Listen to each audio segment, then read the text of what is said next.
ಎಲ್ರಿಗೂ ನಮಸ್ಕಾರ. ಉತ್ತಮ ಬದುಕಿಗೆ 7 ನಿಯಮಗಳಂತ ಒಂದು ವಿಶೇಷವಾದಂಥ ವಿಡಿಯೋವೊಂದಿಗೆ ಬಂದಿದ್ದೀನಿ. ಮೊದಲನೇದಾಗಿ, ನಿಮ್ಮ ಭೂತಕಾಲದ ಬದುಕಿನ ಕೆಟ್ಟ ಘಟನೆಗಳು ನಿಮ್ಮ ವರ್ತಮಾನವನ್ನು ಪ್ರಭಾವಿಸದ ರೀತಿಯಲ್ಲಿ ನಿಭಾಯಿಸಿ.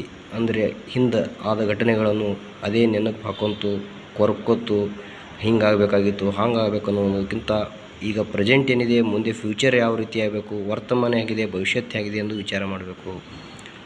ಹಾಗೆ ನೀವು ಒಳ್ಳೆಯವರಾಗಿದ್ದರೆ ಅನ್ಯರು ನಿಮ್ಮ ಬಗ್ಗೆ ಕೆಟ್ಟದ್ದಾಗಿ ಆಲೋಚಿಸುವುದು ತಡೆಯಲಾಗದು.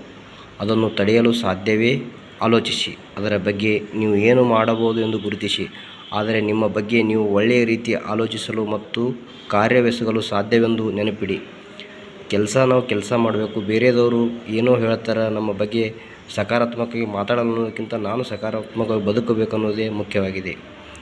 ಸಮಯ ಎಲ್ಲ ಕಾಯಿಲೆಗಳಿಗೆ, ಎಲ್ಲ ಸಮಸ್ಯೆಗಳು ಗುಣಪಡಿಸುತ್ತದೆ, ಪರಿಹರಿಸುತ್ತದೆ. ತುಸು ಅವಕಾಶ ಕೊಡಬೇಕು. ಮನುಷ್ಯನ ಜೀವನದಲ್ಲಿ ತಾಳ್ಮೆ ಬಹಳ ಮುಖ್ಯವಾಗಿದೆ. ಆದ ಕಾರಣ ನಾವು ಸಮಯ ಜೊತೆಗೆ ಕೆಲವು ಬಾರಿ ಹೊಂದ್ಕೊಂಡು ಹೋಗ್ಬೇಕು ಅನ್ನೋದೇ.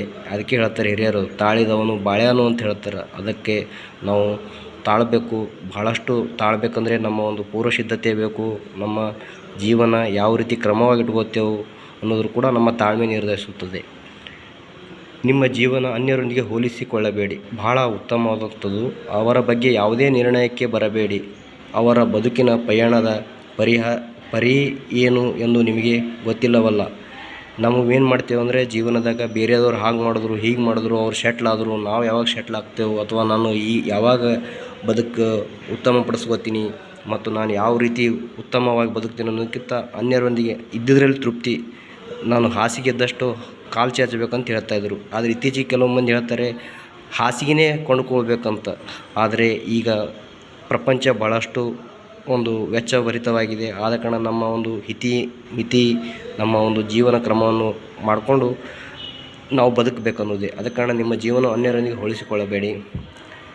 ನಿಮಗೆ ಎಲ್ಲ ಪ್ರಶ್ನೆಗಳು ಉತ್ತರ ಗೊತ್ತಿಲ್ಲದಿದ್ದರೆ ಅದು ಸರಿಯಾದದ್ದೇ. ನೀವು ನಿರೀಕ್ಷಿಸಲಾಗದ ಸಮಯದಲ್ಲಿ ನಿಮಗೆ ಆ ಪ್ರಶ್ನೆಗಳಿಗೆ ಉತ್ತರಗಳು ಹೊಳೆಯಬಹುದು.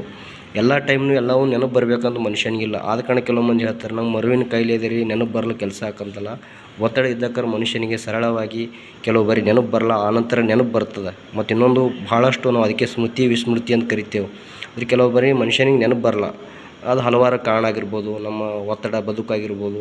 ಕೆಲವು ಬಾರಿ ನಮ್ಮ ದಿನಚರ್ಯದಲ್ಲಿ ಕೆಲವು ನೆನಪು ಹಾರ್ತೇವೆ. ಆದ ಕಾರಣ ಕೆಲವು ಉತ್ತರಗಳು ಆಮೇಲೆ ಬರ್ತವೆ. ಆದ ಕಾರಣ ನಾವು ಅದನ್ನು ಸ್ವಲ್ಪ ನಮ್ಮ ಬಗ್ಗೆ ನೀವು ಕೆಲವೊಬ್ಬರು ನೆಗೆಟಿವ್ ಮಾತಾಡ್ತಾರೆ, ಏನ್ರಿ ನಂಗೆ ಏನೂ ನೆನಪುಳಿಯಲ್ಲ ಅಂತಲ್ಲ.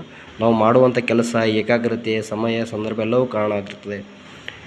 ಹಾಗೆ ರೀತಿ ನಿಮ್ಮ ಆನಂದದ ಹೊಣೆ ನಿಮ್ಮದಾಗಿದೆ. ಅದಕ್ಕಾಗಿ ಕೆಲಸ ಮಾಡಿ. ನಾವೇನು ಹೇಳ್ತೇವೆ, ಅವ್ರು ಕೆಲಸ ಮಾಡಲಾಗ್ಯಾರ ರೀ, ಇವ್ರು ಕೆಲಸ ಮಾಡಲಾಗ್ಯಾರ, ನಾನೇ ಒಬ್ಬನೇ ಕೆಲಸ ಮಾಡಕತ್ತೀನಿ ಅನ್ನೋದಕ್ಕಿಂತ ಹೋಲಿಕೆ ಮಾಡಲಾರ್ದಂಗೆ ನಾನು ನನ್ನ ಆನಂದವಾಗಿ ನನ್ನ ಕೆಲಸವನ್ನು ಅಚ್ಚುಕಟ್ಟಾಗಿ ಕರ್ತವ್ಯದಿಂದ, ಸಂತೋಷದಿಂದ, ಪ್ರೀತಿ, ವಿಶ್ವಾಸ, ಕಾಳಜಿಯಿಂದ ಮಾಡಬೇಕು. ಎಷ್ಟೋ ಸಲ ಒಳ್ಳೇದು ಮಾಡೋದು ಎಷ್ಟು ಕಷ್ಟ ಅಂತ ಎಲ್ಲರಿಗೂ ಗೊತ್ತಿದೆ. ಹಾಗೆ ನಗುತ್ತಿರಿ, ಮುಗುಳ್ನಗಿರಿ. ಈ ಪ್ರಪಂಚ ಎಲ್ಲ ಸಮಸ್ಯೆ ನಿಮ್ಮ ಸ್ವಂತದಲ್ಲ ಎಂದು ನೆನಪಿಸಿಕೊಳ್ಳಿ.